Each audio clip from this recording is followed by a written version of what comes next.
Gwan, how you there? What's good? And you know who this is, baby. The number one podcast in America, dedicated to all you kings and queens of color, homies and homettes, shotters, woo gals, G-boys, and charges. The one and only Jerk Jollof and Collard Greens podcast.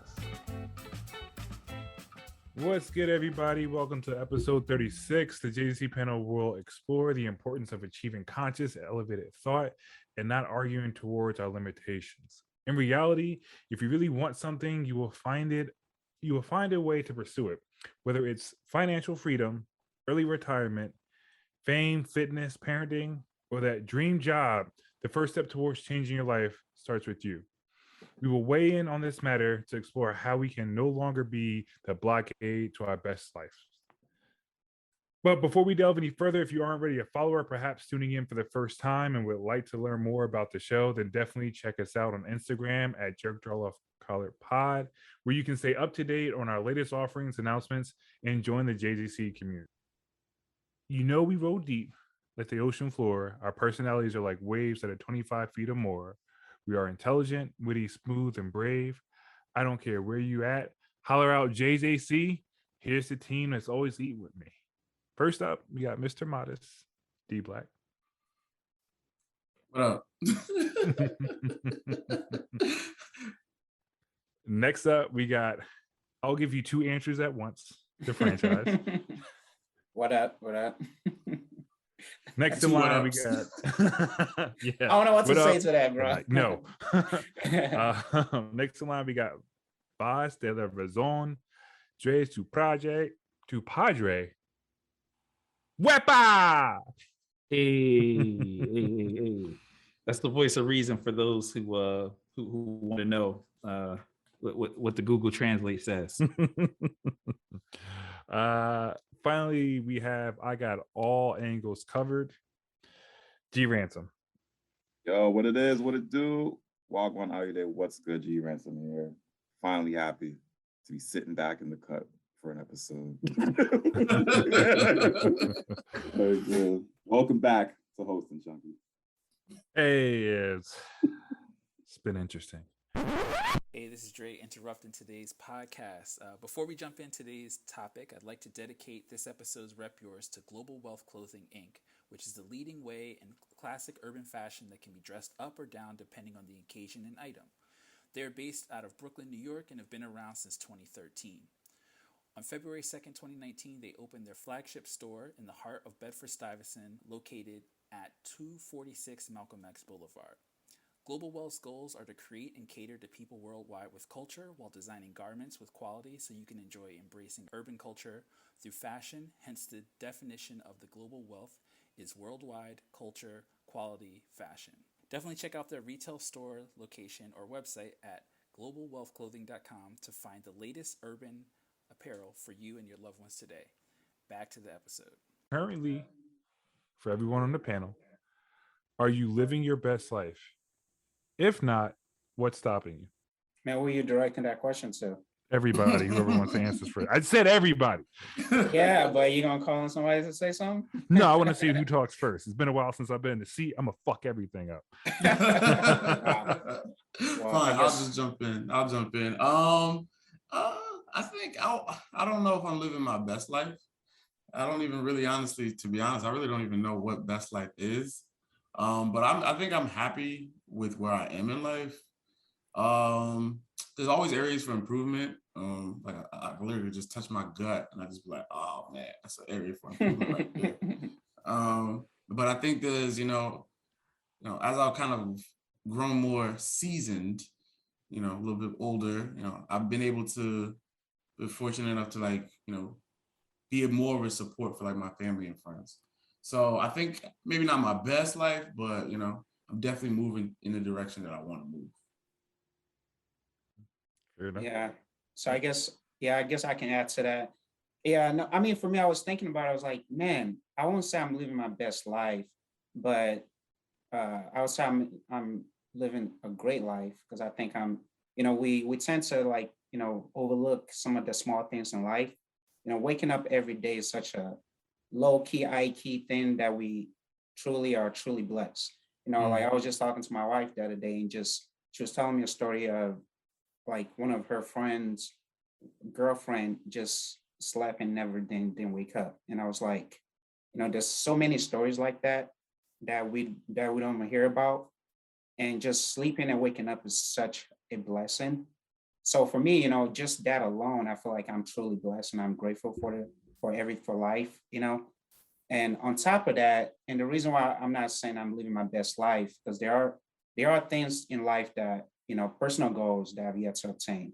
I'm happy with I'm married to one of the most beautiful women in the world. I have my job is good. My family is good. I'm good health. I'm not like, able to pay my bills, stuff like that. So I'm thankful for that. But there's so much more to life, that I feel like I'm not doing yet. So for that reason, I want to give back more. I want to like be more impactful in life, stuff like that. So for me, I'm not living my best life, but I think I'm living a good life. I'm living a good life. So that's where I'll put it. My take on it is, I would say, yes, I'm living my best life.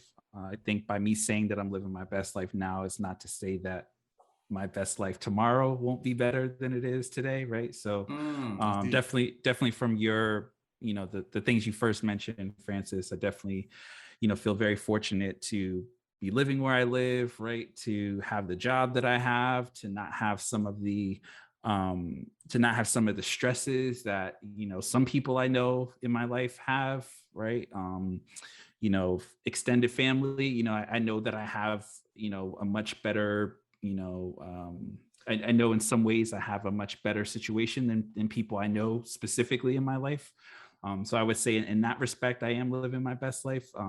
I definitely am not saying that that there isn't things that I could be doing better, that I can strive to be doing. But I would say just to try to give a different answer than everyone else. I think I am living my best life. And I think the one way that I have not stopped myself is really being really mindful of the things that I want to do, right? So really, using this time. I don't think I've mentioned this on the podcast yet, but my wife and I are expecting a son in January. We're going through surrogacy. Hey. So I think Congrats, Brody. Yeah, I think so.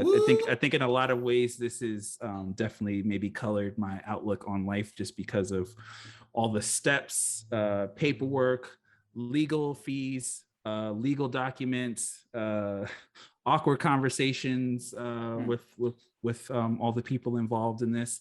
I definitely think it's definitely made me treasure life more and just understand kind of how much it takes to get life, right? To bring life into this world, especially the way that we're going, the route that we're going. I definitely think it's made me just understand just how unique and amazing just we as people are, right? That we serve. If you understand kind of the way for what it took for us to all be here, right? To be born is like amazing, right? You think of all the millions of sperm that come out of a man, right? And then it has to, yeah, like I really want to get on my pulpit. I really want to get on my pulpit right now. We are Give him the all soapbox. Give him the Give him soapbox. the box. we are all like one of one. Like we are all superheroes. If you really think about, if you know the science of what it takes for, and also the short window of time, right? That it takes for a woman to be ovulating, and for all of these things to all happen at the right time, and for us to be here, right, as people, right, to understand all that it took for us to be born. Like we are all like, I think we don't put enough emphasis on just like the miracle it took for us to like be here, to get to this point. Our parents raised us for the first couple of years of life, right? Because we couldn't do anything, right? All we could do is just kind of wiggle around and not do anything, right? We're all talking to each other on computers, right? We all have internet, right? We all ate food today, right? So when I really think of it, and I try to not get too meta, right?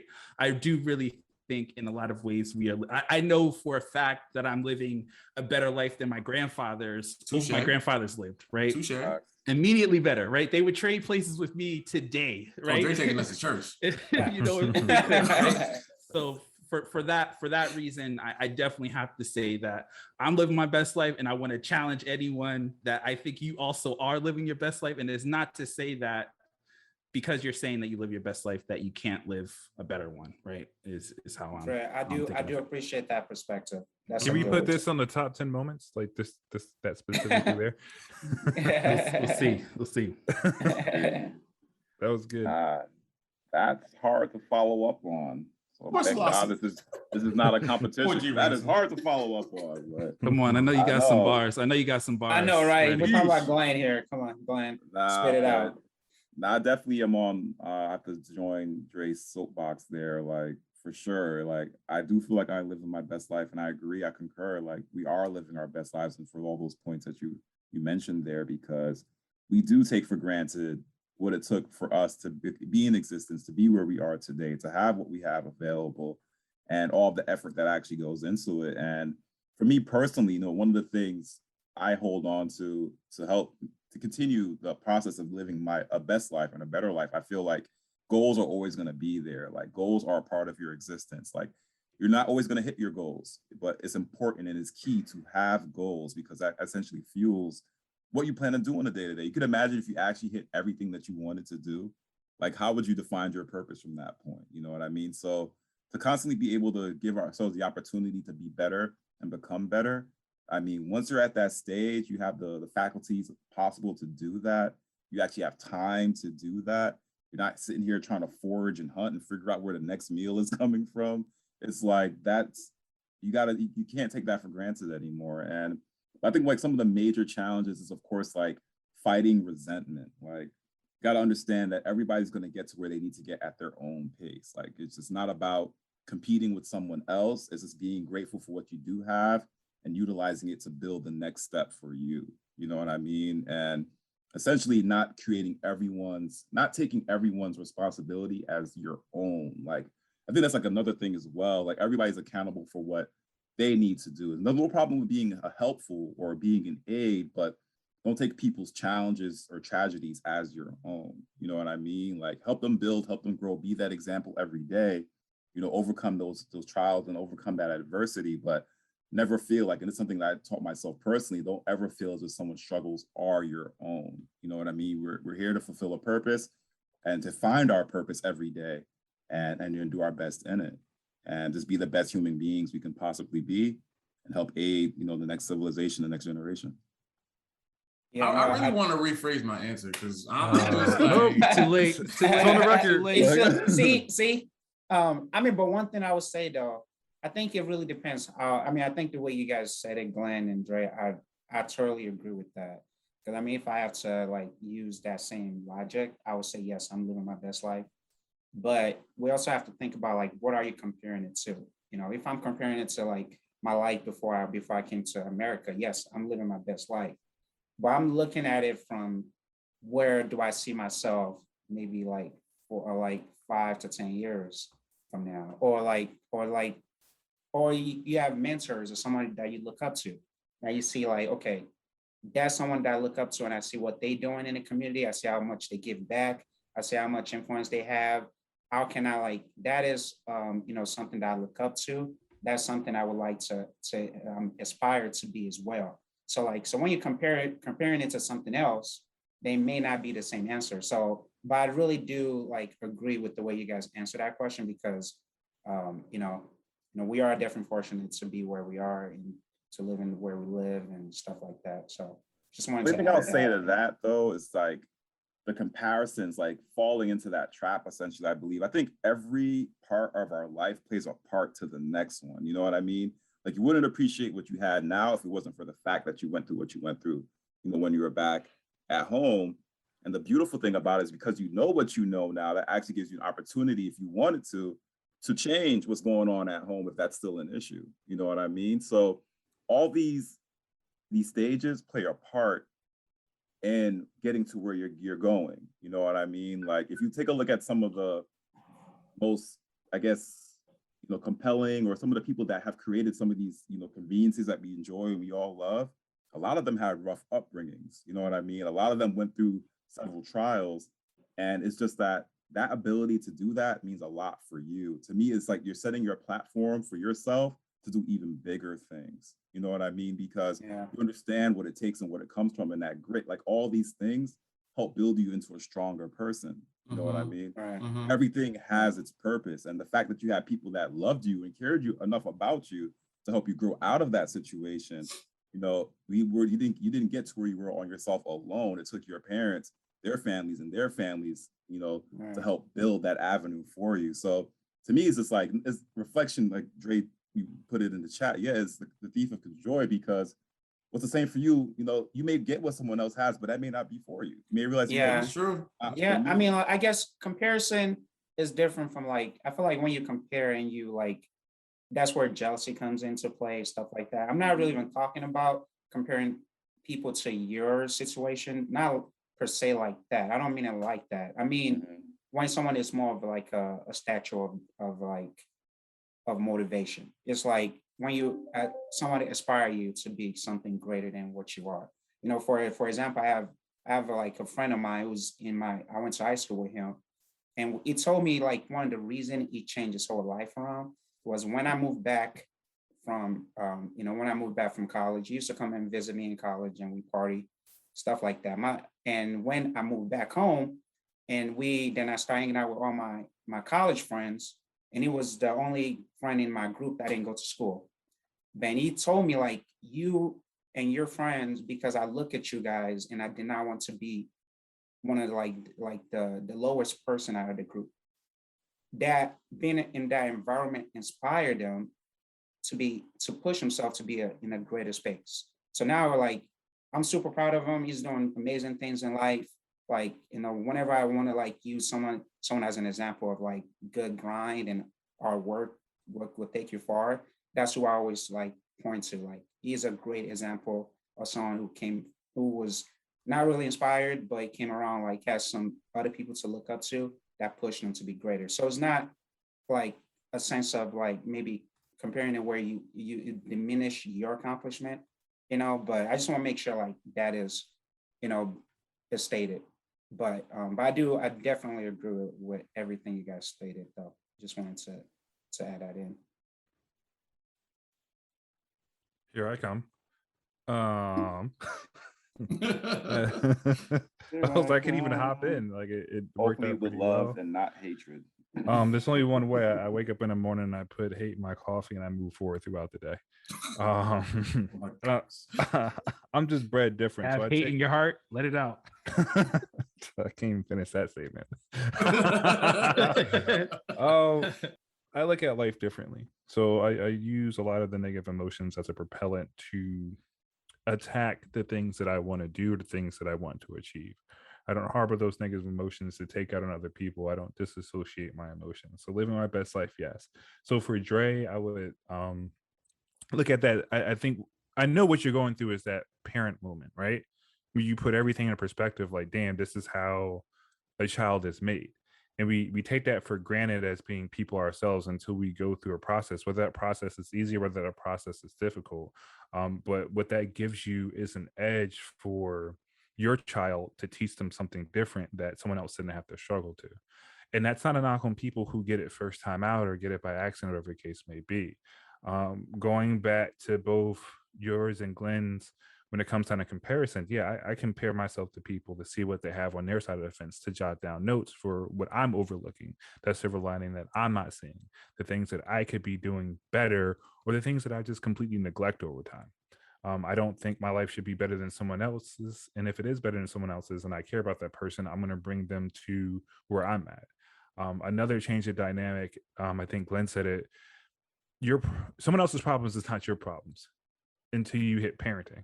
So now your child's problems will forever be your problems. And that's a different dynamic. That's something that you can't help. That's something that is going to happen. And that's something that's a good thing, because you're going to try to problem solve for your child until the day that you die, in hopes that they're able to do it on their own. And the only thing you're just giving them is words and nuggets of wisdom. And you're just hearing them out.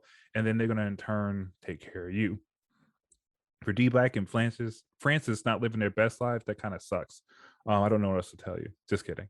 I would say the Francis's point to inspire or to aspire to be like somebody else is a good way to look at how you can live a better life, right?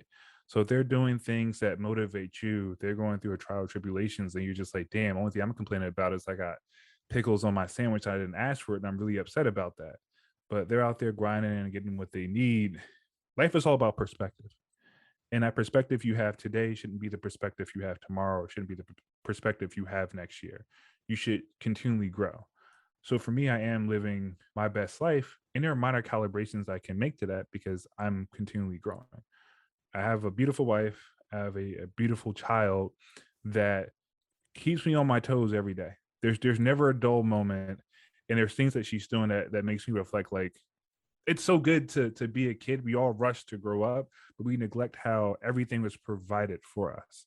We neglect how we didn't have to worry about food. Well, most of us did. And if we did, and you had a good parent, then they made sure that food was there. They take the clothes off their back, the shoes off their feet, the food off their plate in order to see you nourish and grow.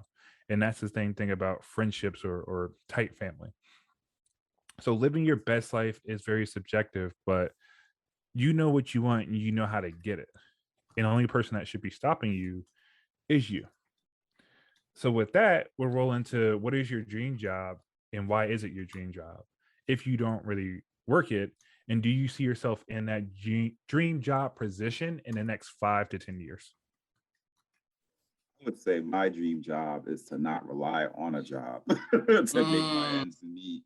Because, and to kind of answer the parenting bit, let's go back on that real quick. Like, yeah, when you have children, problem solving is a part of it. Like you have to create a stable atmosphere for them to grow, to be nurtured, and to be loved. But what I meant by that was more or less so not making people's problems your problem. So if I know a friend of mine has an issue with debt, I'm not going to take on all his debt.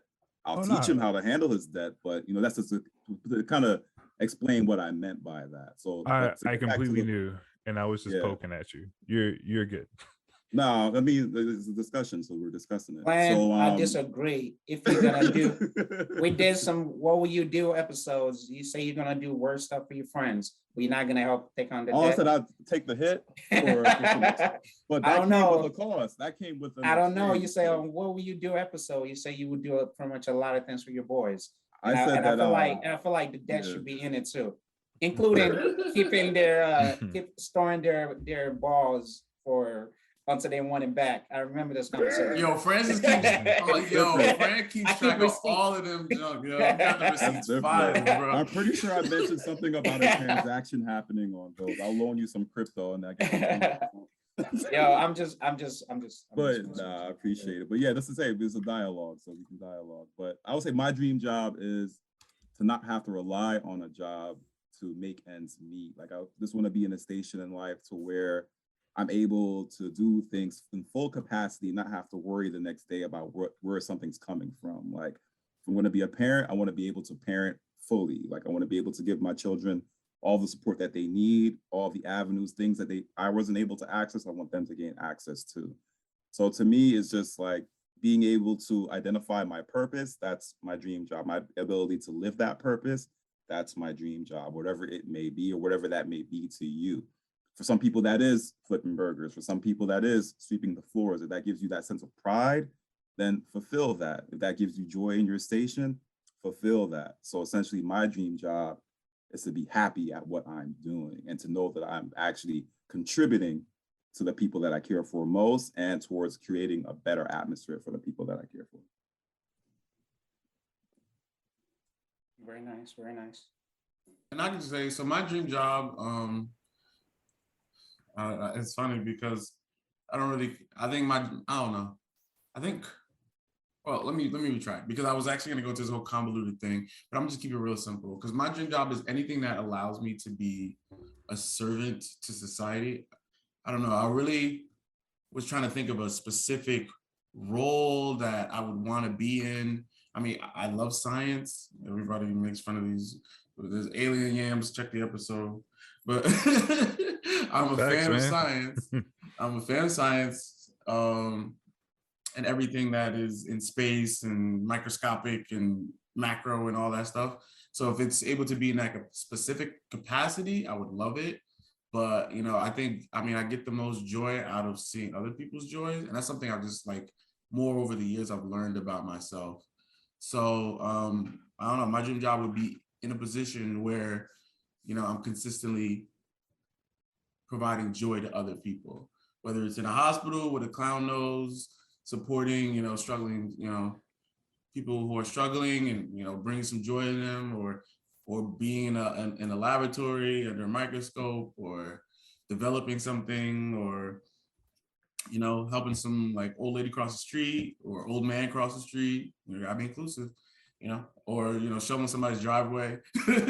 I'm just saying, like, whatever avenue that allows me to be the most humanitarian and impact the most amount of people, that's the avenue I want to be in. Yeah, that's dope. Cause yeah, I mean, for me, I'm trying to be very practical. I mean, I honestly do not have like a dream job. Um, but for the sake of, you know, for conversation, you know, just thinking about like my role, my job now, like I would say something maybe in a senior leadership, you know, it's like a senior director, VP level or whatnot.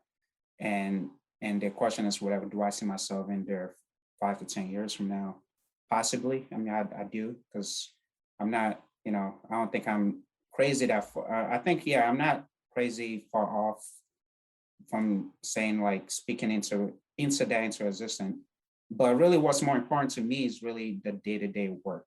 It's not really like a job title, you know, because one of the things that I want to like focus on is really, you know, setting the strategic direction of a function, like really like, you know, helping design like what is really impactful for that group, and really, you know, designing the organization from a like org design and stuff like that, like kind of where do you place people, like who actually has more impact for in this area, like kind of moving people around like a chess move, and where we actually able to like make a very successful organization. So it could be an organization, it could be a function or whatever, you know, but that's kind of how I see it. And for anyone really who's really like thinking about career move, and I think you have to really be intentional about like what you are doing now to obtain those goals. And I'm actually, you know, trying to go through those personal exercises right now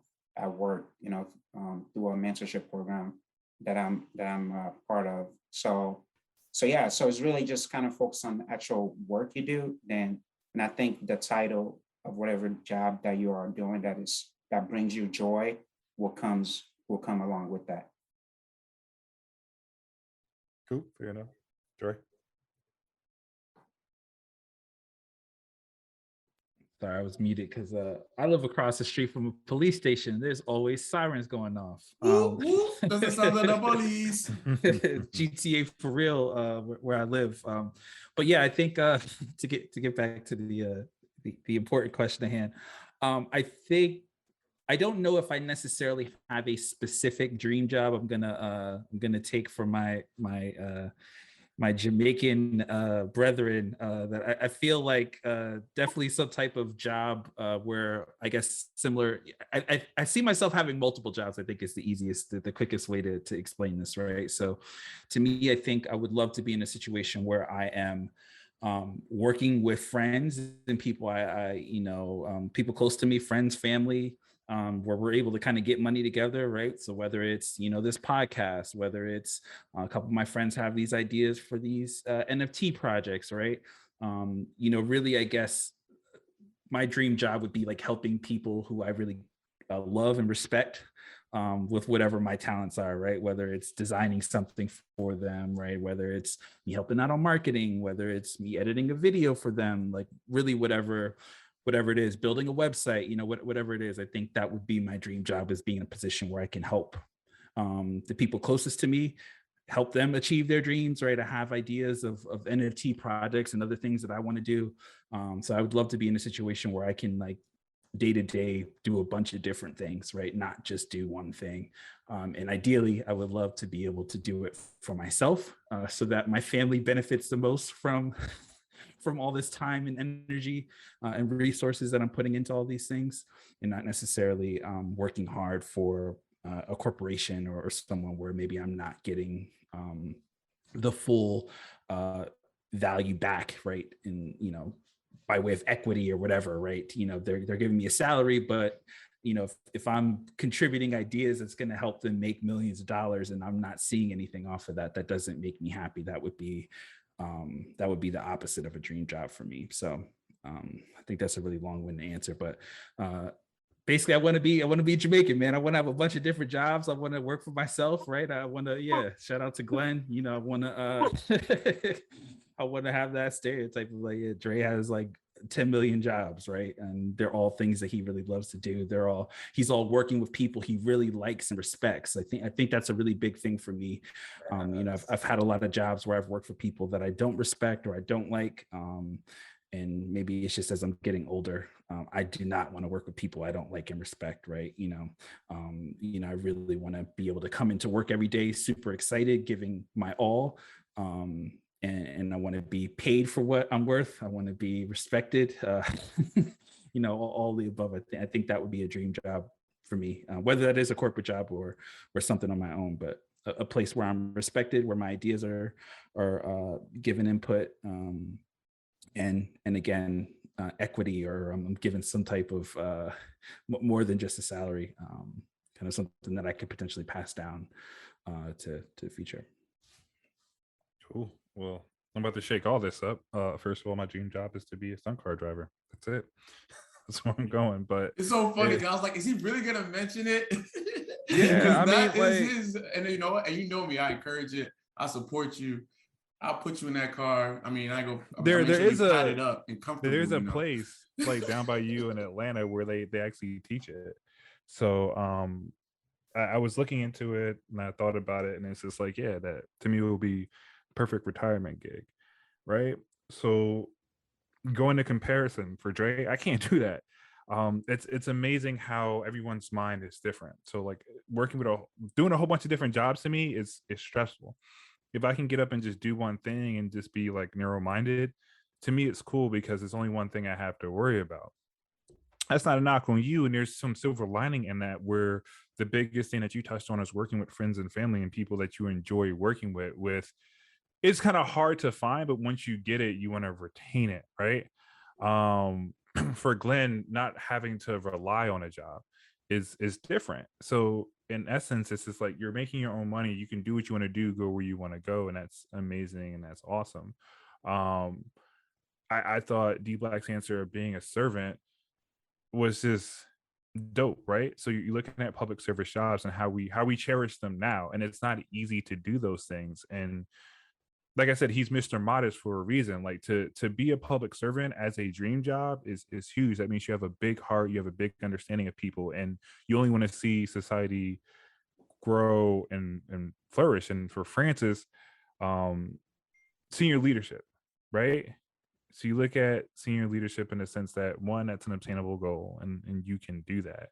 But that's your dream job, which is, it's simple as it is. It's like your mindset, like, hey, you're very straightforward in your approach on things. And that's great because you have the power to influence other people. You have the power to move the company in a certain direction. And then all of a sudden take over that company, not country, because I'm thinking like, all Nigerians just run everything when they get into it. So when you take over that company, eventually, like, you're able to spread your influence and you've gained so much of it. So, all these are really, really good answers, and they're really deep in thought. And thinking of thought, what adjustments do you think you could have made in the past to propel yourself further today, emotionally and mentally? And that's a great question. Now, one thing that always came to mind, because, I never really got into reading books and like podcasting and stuff and watching YouTube videos and taking time to really learn stuff outside of like schoolwork. So I wish I dabbled in that space a lot more at an earlier age. Maybe I wouldn't have missed the opportunity with Bitcoin when Bitcoin was, was $8,000 or $3,000. But also $150. Or yeah, like when it was early stage, just like crazy, right? But something really interesting though, when I think about it, because when we think about like some of the things we went through in life, and because I actually was talking to my wife about this a few days ago, because I was talking to her, I was like, man, if I was single and I make the same amount of money I do now, it's like I'll probably live downtown in a condo and drive the fuckboy Mercedes. And then I was like, you know what? Maybe that actually may not be the case, because who would have guaranteed this? I would have had the same success in life if it wasn't for you in my life. Because we were talking about it, I was like, you literally been with me since when I first got my corporate job, and the success I've obtained is with you in my life. So like, who would have guaranteed that some of the things that we went through in life didn't push who we are today? So like, so yes, I missed out on some opportunities, some stuff I didn't learn that I missed out on, but nothing guaranteed that I would have been in the same place I am today. So like, so for that reason and thinking about that, I would say like, outside of just basic learning and watching YouTube videos, I wouldn't probably change anything, because going back to that good life, I am living a good life. So I may not say best life, but life is not bad. So so that's it. That's all I got to say. That's good stuff. Nah, that's once again the double answer. Appreciate it. That's what I was. Oh, go ahead, Trey. No, go ahead. Okay, I'm gonna keep mine super slow, super quick. I think probably the biggest thing for me is just taking more chances sooner.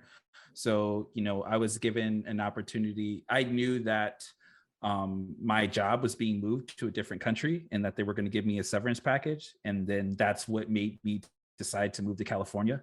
I wish I would have made this move a lot sooner. I would have taken that leap to do freelance stuff a lot sooner. I think that's probably the biggest thing. I wish I would have done this sooner. I had all the capabilities to do it back then. I was just too scared. I was way too, I was holding on to this corporate paycheck thinking that there was safety in that, when in reality, it was not safety, right? They decided to move my role to another country.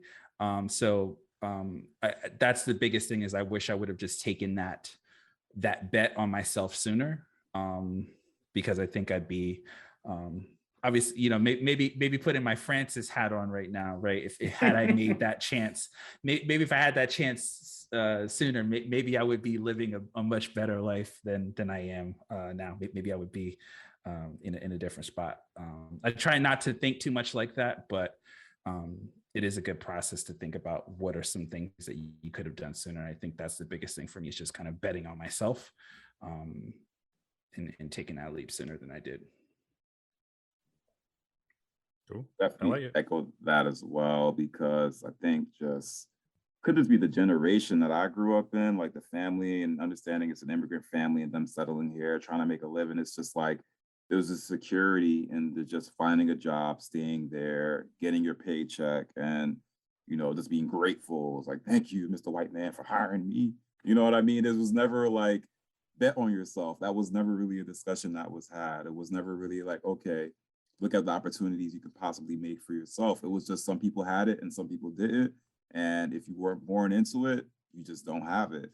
And I think like, I second that, like this not taking more chances was like one of the things, like something I'm doing now older in life. Like as long as you have life, you have the ability to take chances and to kind of make up for whatever, mistakes you felt like you made. Like, I know there's a saying out there always about, don't regret things, but I would say it's okay to have regrets, but don't lament over them. Like, don't let them be the sole focus driving you. It's okay to say, dang, you know what? I should have done this, or I should have done that, because all these things are how you learn from your mistakes, how you learn from not being active or maybe too much activity. These are all things that you learn from and will help guide the next action. And remembering that, saying, hey, if I touch this, it's hot, it's going to hurt me. That's not a regret. That's just a lesson. That's just equipping yourself for the next step. So essentially everything has its part in your life, in my opinion. So it's just being smarter, being wiser, being more calculated, not letting outside things influence everything that you do, just having a clear, concise focus, I think will help steer you both emotionally and mentally. And so just get out there, take chances, learn things, develop, keep learning, keep staying in that cycle of learning. You're constantly expanding your mind and being aware of what's out there and the possibilities that are afforded to you. And, take those chances. I agree. Yeah, for me, I think the one thing that, well, I guess let me say, I don't want to sound like my cousin. I got two answers, but I do got two answers, so I'm gonna use them both. So live your best life, girl. I mean, cuz. Girl. Hey, get it, girl. He said, get it, girl. Hey. Yo, because shout me out. I appreciate that. I will take that and I'll run with it.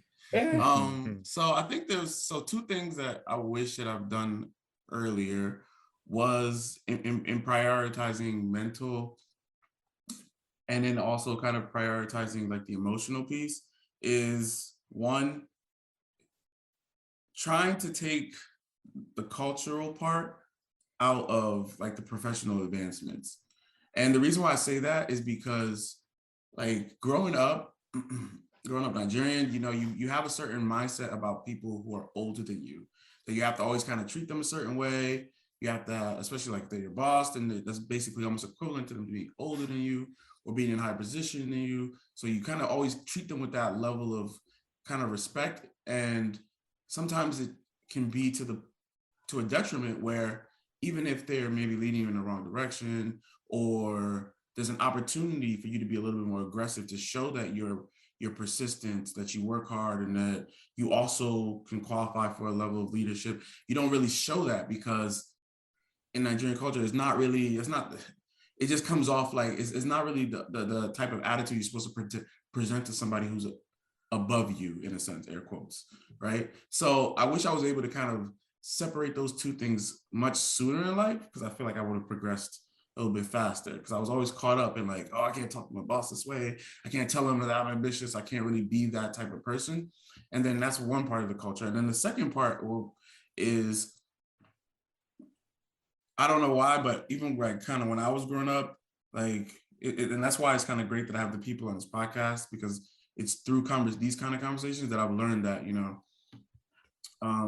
that things don't always have to kind of stay in that kind of stagnant mindset. But what I'm talking about is that growing up as a minority, as African-American, one thing to be an immigrant, and then another part to be African-American on top of that.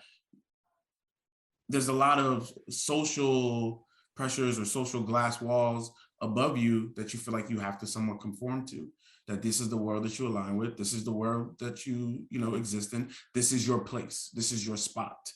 And I was always in the mindset of like, okay, I'm going to do the best that I'm going to do, but I'm still going to live within that spot, Only later on to learn that, F the spots, I'm going to ultimately strive for the best that I can ultimately achieve, whether it be educationally or academically, or well, those are the two same things. So I guess that education really work, right? Academically, socially, and economically. That's what a word I was really looking for. So really kind of wishing I could have broken those norms earlier, and then also used, and being able to be a voice to kind of spread that to like my other family members, my other friends, and also kind of propel people sooner, instead of just kind of being kind of like later in life, just figuring it out, I can't even say that I fully figured it out. So I wish I was a little bit more ahead on the ball, at a younger age in life. So yeah, great point, cuz I think that's a good one, man. Like that's a good one. Yeah, go ahead, Chunky. I know you're about to say something. Yeah, I think the only thing I would change or adjustment I would make in the past to propel myself forward would be to open up the aperture of goals. I had a single-minded goal to get to a certain pace, and that didn't work out. Ended up being successful anyway. I looked at life in a sense that you are who you are, and you do what you want to do, and people are going to love you and hate you no matter how you approach the situation. And the way you approach the situation may not be the best. I think it was Glenn that said putting your hand on the fire. My thing was just like I didn't care. It's like I want that experience, and I'm gonna burn my hand, or just be an asshole. Like, oh, you tell me I can't touch that. Watch me touch it and hold it there for 5 minutes and keep it on there. And the lessons that was learned from that was just that I can do whatever I want to do when I want to do it. I'm the only person that's stopping me from it. Also playing collegiate football, I went from a D3 school to a D1 school, and I had help with D Black, and my thing was like, yeah, man, hold my juice box and watch this. And it wasn't as easy as I thought it was, but I learned a lot from it. But I didn't think anything less of my capability, even when I was in high school, even when I was told that I didn't have the collegiate athleticism to that degree. A lot of things happen in life, and I took it in stride. And it was funny. I remember one day D Black was just like, Chunky's the closest thing I have to a white friend, because the shit that I was doing was wild. Like, I would never talk back to my eldest. I'm like, fuck you, grandma. That is so He, funny. no, that's like, cap. That's cap. funny. Nobody ever believed that he would ever say that to his grandmother, because he never would do that. I would yell back at her, and he would look at me like, "What are you doing?" Okay, This is normally grandmother. how we talk. And he was like, you don't raise your voice. And it's just like, was that a good decision in that moment? No, but I did it. I learned the hard way and moved forward from it. And that's it. Like, I didn't have any questions about what I could and could not do, or what I wanted to do and could not achieve. My theories were, and I had to learn that too through D Black. It's just like, it's either you're on my team or you're not. And if you're not on my team, you're standing in front of me, and I will go through you. Even though I can just easily go around you, it's just like, I'm going to prove a point to show you capabilities. And for everyone on the panel, you had great things. Francis was talking about missed opportunities. You wish you took advantage of missed opportunities, but then again, you said those missed opportunities landed you where you are today. And that's great. When it came down to Dre, is taking more chances sooner, right? So like, we're taught to sit there, and I think you were saying it like many podcasts ago, which is that we're taught to have that conventional job for that safety, but you are your own safety. And until you realize that, you're going to keep thinking you're caught somewhere when you're really not. We're conditioned to believe that the gate's always closed, but realistically it's unlocked, and you make that choice to walk out of that space that you put yourself in. Glenn echoed Dre and betting on yourself, right? You double down on yourself.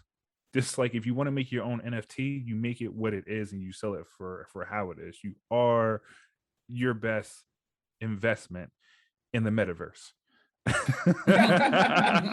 Oh boy. I love for that D Black reference, man. It's prioritizing. Prioritizing your mental health and emotional health, and taking your culture out of your professional advancements. Once again, it's walking out of that perceived locked space and opening up the door, and doing the infinite thing. And growing up as a minority is super hard, because life already puts limits on you, right? I think it was Chris Rock that said the sky's the limit, but for Black people, the limit's the sky. So it's understanding that that's not true. We're in the land of milk and honey.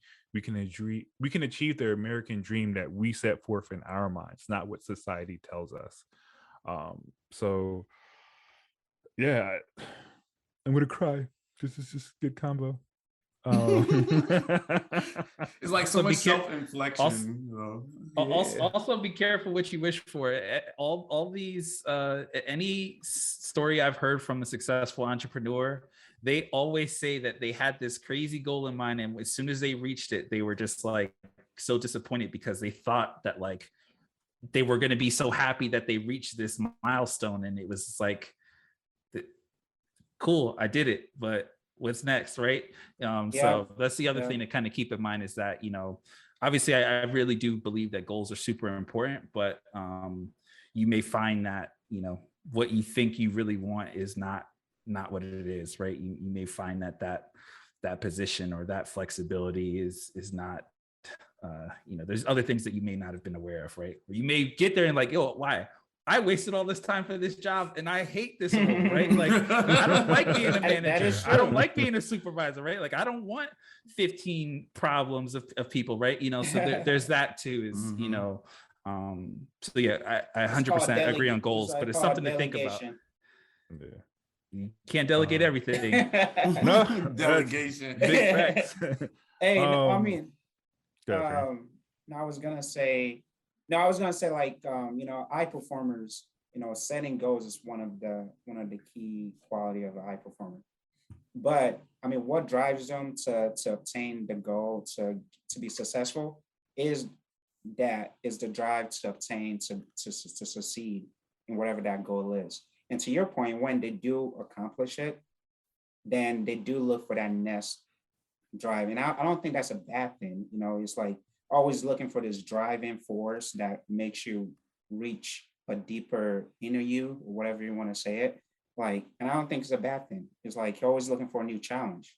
Like that's exciting. You know, you have a set a goal, you conquer it, then we're okay, bring on the next problem so I can try to bust this shit's ass. So like so like, you know, that's how I see. I think it's a great thing actually. So No, but I think there's one thing that's interesting though, is like, so because I don't see how that would be different than, Chunky's example of, like a thrill seeker, like if you're chasing after the next big thing because it's the next big thing, if that's you get, you get life fulfillment from chasing big goals, but you're not actually getting fulfilled by the goal itself, right?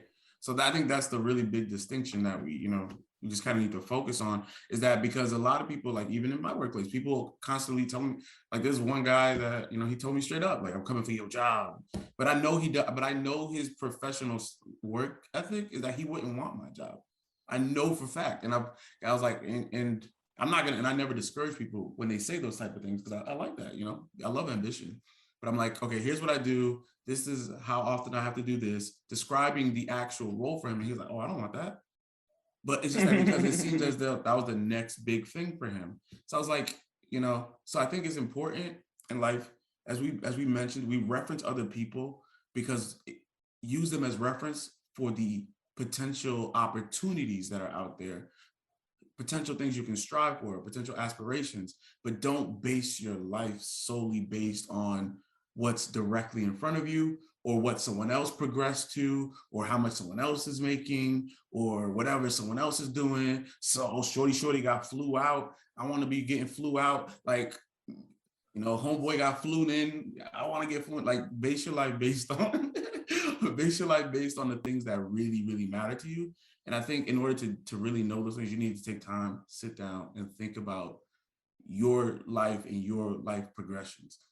Take out everybody's aspirations, turn off the social media, and really think about what you want out of life and what matters to you. Build your life based on that. Yeah, facts. for sure. So I want to make a request to Glenn. Can you bring back French Selassie real quick?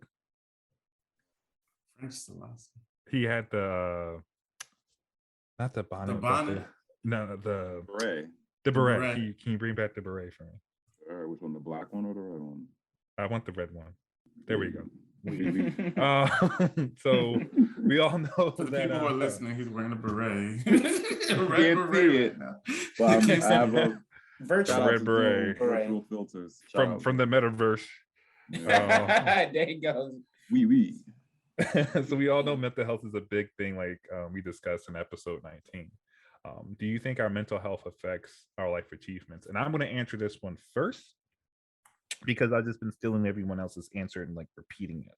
So I want to see if I have any original thoughts. So the way I look at it is just that, yes, I think our mental health affects our achievements. And it has affected my achievements because in certain spots, especially in college, it depended on the day how I was feeling, how I perceived the situation, and making things happen. Some days I felt as though that it was the worst day ever. I couldn't get through it. Everything is horrible, and I questioned my existence on this earth. But luckily, I had some good friends around me that told me to shut the fuck up and just get over yourself.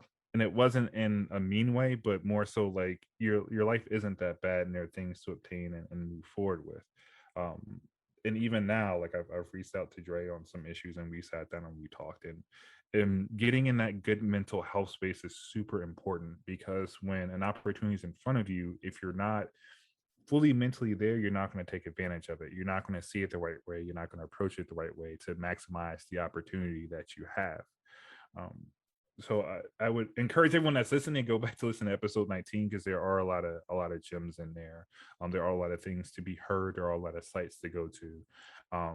if you need that mental help, please reach out to anyone and everyone or the people that are closest to you. Don't let that slip through, because in life you only get one chance to do things, and don't waste that one chance because you have a bad day, and you can't turn it around, when you're feeling down.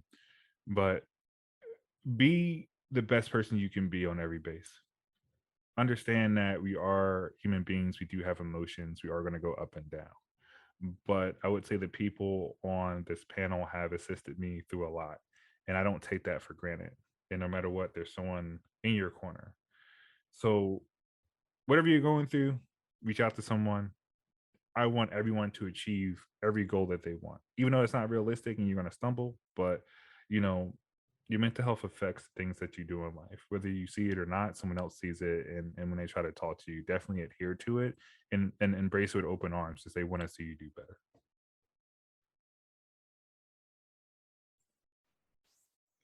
Yeah, I definitely agree with you and resonate with that. I mean, we did a whole episode covering the importance of mental health. Um, mental health leads to wealth, or as they say, health is wealth. I think that's really important too. And mental, yeah. Well, yeah, physical health and mental health is really essential.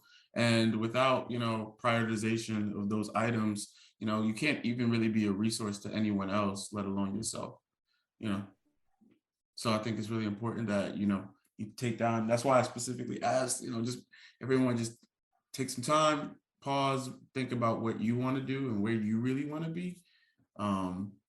And then frame your life based on that. Yeah, this makes me maybe I could try to find the link later. Maybe we'll drop it in the show notes. But there was this talk from Warren Buffett where he was talking to these young kids, and he said, "Hey, I can get you any car that you want right now, but you got to think about it, right? And this is the only car you're ever going to be able to have for the rest of your life, right? So you're probably going to pick a really nice car, right? You're probably going to take a lot of care of it or whatever." And then he immediately switched it around, and he's like, "The car is your body, right? You're right. Your life, you only get one life to live, right? So really, he was speaking to like the mental health, right? You should be spending just as much time. A lot of people worry about their outer appearance, right? But doing just as much to make sure your physical, your inside, your internal organs, right, are good, right? You're eating the right food, you're drinking water, you're doing all these things, right? Because we really only get one body until the metaverse, to Francis's point, really happens, so where we can literally like metaverse, just have our brains like connected to a computer somewhere. And until that happens, right, we only have one body, right? We only have one set of critical organs, right? So really that's really gotta keep that in mind. Not saying not to eat the bad food and that kind of stuff, but you got to make sure you balance it out. Drink water. I don't think enough people drink water every day. So I can have my Twinkies, but then again, the next hour I need to have broccoli. Yeah, and drink some water on top of that. I forgot about the water. Water, stay hydrated. It's very important. We need to be hydrated. Yeah, I'll definitely echo that mental health is important, especially if you're someone dealing with like depression or severe anxiety. Like knowing that today there's a lot of and echo back to episode 19, parts 1 and 2, with Dr. C. There are a lot of free tools out there available to help you get your mental wellness back on board. So that's essential. That's probably the key thing, because even with the metaverse, if your mind ain't right, you're not going to be able to do anything. So it's just like preserving both mind and body. Yeah, man, echo everybody. It's important, especially if you're dealing with a legit issue that you may need to get professional help. Definitely, prioritize that and, keep it in the forefront. Without, like you said, without your faculties, you can't really be much of a service to anyone. That's a great point. Cool. All right. I think I'm going to close this one out. The last question I have for everyone is just that what has helped you develop your self-consciousness? The faith that you have in yourself, your abilities, being able to take time to self-reflect. What are the things that you use to get you to a certain point and to make sure you're always leveling up to become better? I actually love this question because I think self-reflection is really, really important. I think one thing I've also kind of learned, so I guess let me just answer first, that I'm always self-evaluating. I'm always critiquing myself. I'm always challenging specific aspects of myself. How can I be better? What can I do better? How could I even think better? Sometimes it probably may come off a little bit maddening because like even in a situation where like maybe I perform well, I'll still be questioning how to improve. But I think it's important as individuals to constantly always challenge yourself to be better. You know, I think I use this analogy probably a lot and may get fun of, but like even LeBron James is probably one of the best basketball players of all times, but there's still opportunities for him to, but he had to get his free throws up. His free throws was kind of trash. He ain't Kobe though. Oh gosh, here we go. There you go. And I think we can figure that out once we go to the metaverse. Anyway, on this metaverse. And then the second part for me is, I think, which is actually what I'm leaning more on now, is because I do a lot of self-reflection. So because I constantly am evaluating myself, I think I'm like so scrupulous of like my own actions. So when people give me feedback, I sometimes I start questioning it, like, well, I'm always evaluating myself. I should be able to catch these things.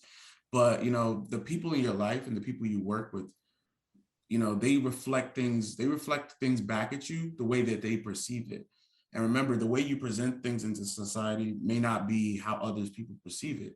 So I think it's really important to take feedback, whether you like it, you hate it, indifferent, always take it in and then evaluate that against how you perceive yourself, because that's the true way to reach metamorphosis, where you're growing and evolving and maturing, So feedback, so I would say constantly evaluate yourself, and constantly take the feedback from others to also use that information to evaluate yourself. That will help improve your psyche. Sometimes there's positive feedback, negative feedback, everything in between, and then you will learn to kind of read between the lines and the differences, and ultimately shape yourself in the best direction that you envision yourself growing. Good gems right there. Okay. No, I know it's really funny what my cousin said, because I'm not sure if it's a cultural thing, but I was always looking in the mirror and trying to find ways to improve. It's kind of funny because a few days ago I put in a group chat. I was like, man, I was trash the last episode. It was because when I listened back to it, and I just felt like I didn't talk clear. I didn't, I was kind of looking at ways to improve. So for me, one thing that I try to do, at least in a professional setting, my wife will tell you otherwise, but in a professional setting, there's something, called personal branding. So personal brand is the way you see yourself and the way that others see you, and there has to be a consistency there, where there has to be some overlaying part where like the way people see you actually matches some part of how you see yourself. And you can only get that by asking for feedback. So you have to truly ask for people true feedback on maybe you just had a presentation at work or whatever. So that's kind of one way that I do it. I try to obtain feedback from my boss, like what am I doing wrong? What can I work on? What can I improve in? A lot of stuff like that. And even when we interact with customers, or stakeholders, we do feedback with them as well. So that's one thing that I do. And another thing is I always have a student attitude. I'm always curious. I'm always open to other people's perspective. I don't always think my answer is the right answer. So I'm always very open-minded to other people's viewpoints, and I can accept when I feel like my answer is not right, or the way I saw it is not maybe up to par. So that's really some of the things I personally do.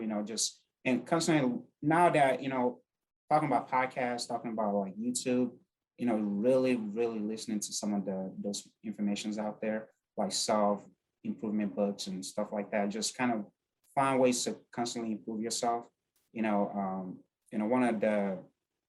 One of the book that I'm actually that I've been listening to is through what's the name of that book is like some effective way of a high performer by Brandon Boucher. I think that's how you say his name. But yeah, so it's really just finding different ways of finding, improving yourself. So constantly learning, and I already repeated that. But yeah, so yeah.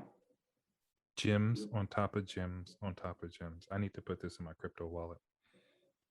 Make it an NFT, but yeah, I would definitely say like self-awareness, being a form of self-consciousness is key, man. And like it'll definitely help you to echo Francis, allow you to help you make better decisions, allow you to be more confident.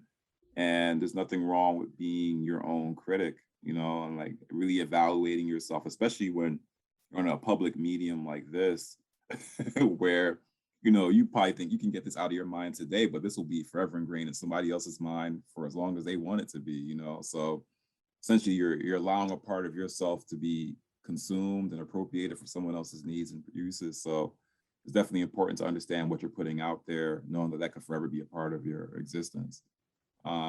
So yeah, it's important. I feel like that's what makes us human, the ability to be self-conscious and self-aware. And that's what allows us to be even better humans, is the fact that we can, reflect, reason, perceive things, take things in as well as we want to, and, not always be our biggest obstacles, and, allow us to be our biggest means of improvement. And self-consciousness is definitely key to getting anywhere, whether your relationships, your business endeavors, your goals, it's important. Yeah, I think to piggyback off of Glenn, I think for me, really the just having empathy for people, right? So for I know that a lot of people focused on the self-reflecting piece, but like, when you're dealing with, a challenge, right? Somebody says something or someone does something, right? Like, instead of immediately getting upset and reacting, right? Like I try as best as I can to think like, okay, well, why would this person say that, right? Or what is this person going through right now? Or, just trying to, I guess, have like extreme empathy for people, right? Everyone has kind of things going on in their lives, right, that we may not be aware of. For some people, it's a lot harder, right? For me, right, certain former presidents, right? I think it's very hard for me to kind of flex those empathy muscles for those people, right? But I try my best to be to try to put myself in people's shoes, right? To understand before kind of getting upset, right? And hulking out, right? Similar to maybe what Chunky would love to do first, right? It's just taking a step back, right? And like, why would this person say this, right? Or or even when I find myself upset, like, why am I upset right now, right? Why is this making me so angry, right? Like, I'm not even mad at this person.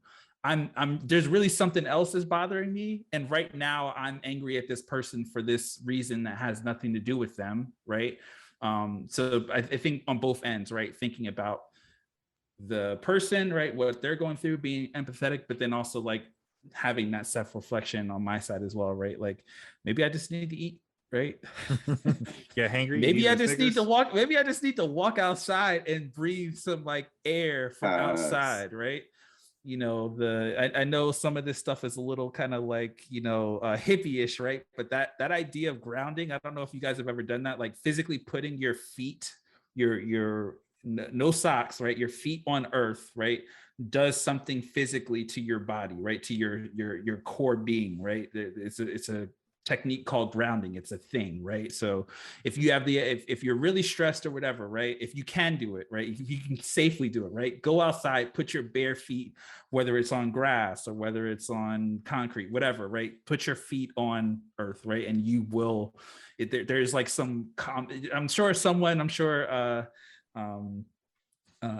Dr. Cynthia Northington Purdy, I know she's listening right now, would be able to kind of speak better to this than I am, but there is something called grounding that is really powerful, right?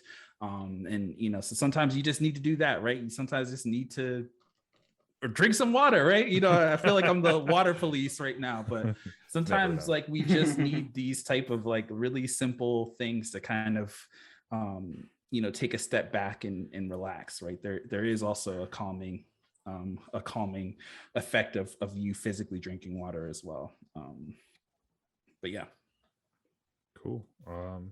Just wanna do the name of the book I was referring to earlier was High Performance Habits: How Extraordinary People Become That Way by Brandon Burchard.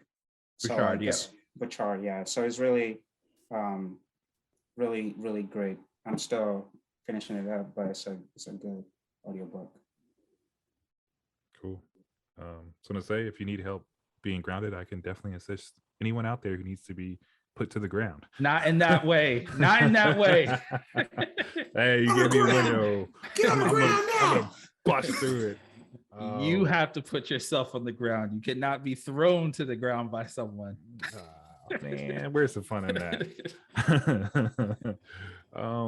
For everyone had said some very, very key things. D Black for feedback and self-evaluation. Francis for looking at the man in the mirror, and echoing D Black too. Like, I think you said personal branding, Francis. I think that's something I haven't heard before, so that makes a lot of sense. Glenn, be your own critic. What you put out there is a part of your existence. And one thing I did like that Dre said was empathy muscles. So I need to go work out on those, and let those be my strongest muscles possible. Everything else that I have, but nonetheless, what's helped me develop my self-conscious is all this put together. Talking to you guys on the panel, talking to my wife, reaching out to mentors, reaching out to people that are professionals in that realm to pretty much see where I need to go. Also reading books. I read a lot of self-help books on why you do the things that you do. What is it? I'm turning around looking at the 1 million books I have on my bookshelf instead of getting that $1 million. Radical Candor, verbal judo, how to say it. There's a lot of things out there that I look at to become better, and I try to read on this information because I'm not going to know everything, and I can be wrong at any given time, and I'm willing to accept being wrong. I think that's a huge thing that people have a challenge with, right? We're human beings, we're fallible. So the more you can accept that you made an error or someone telling you that you're wrong, you're technically wrong, but it's okay. You're not going to be right 100% of the time. But be your critic at some times, but you can also be harder on yourself than other people. But if you're not being harder on yourself for self-improvement, it's really a detriment to who you are. And I've learned that in multiple different ways, multiple different facets of my life. So this has been a really good conversation. It's been a deep dive into who we are. And from episode 1 to this episode now, we're really showing who we are, our level of thought, our level of comprehension, and our level of knowledge. And I think even through this podcast, we have grown tremendously as individuals and as a group as a whole. And I'm very happy people are getting to see that. And it goes to what Glenn said, is just that what you're putting out is a part of your existence. So this is forever in cyberspace. And somehow we need to make an NFT out of it because we own it, and we should be selling it and be making money off of it. So NFTs, man. Double down on yourself, right? So if you're going to place a bet, instead of buying someone else's shit, put your own stuff out there. That's just my thought. The worst case scenario that happens is that it fails, but at least you gave it an opportunity. And that's all you can do for yourself, is give yourself an opportunity to fail, to learn a lesson, to make it better later. And you never know, it may not be a failure. So this could be the podcast that blows us up, or it could be another podcast with guests that blows us up. But guess what? We've betted on ourselves for 36 episodes. At some point, it's going to happen, and I firmly believe that. So I thank y'all for being here and being a part of this. So for more content or to learn more about the podcast, feel free to check us out at Jerk Drill Off Collar Pod on Instagram, Podcast episodes drop every Wednesday. Stay tuned for the outro coming up right after this to learn additional ways to reach out to us to send us your feedback. Be sure to like, share, follow, or subscribe. Like what you're hearing? Feel free to leave us a review on your preferred streaming platform of choice. See you all again next week. We out. Peace. Peace out. Peace. And that concludes today's episode, but that doesn't mean the conversation has to end. As a matter of fact, feel free to check us out at JJC Podcast on Facebook, Instagram, or Twitter for our post-discussion question following the release of this episode. If you are a Black or minority business owner or professional that would like to be featured on the Rep Yours segment of our show, or a listener with some general feedback for the podcast panel, feel free to shoot us an email at jjcpod@gmail.com. As always, likes and comments are always appreciated. Be sure to subscribe or follow to be notified when the next episode releases. And until then, stay safe, stay blessed. Peace.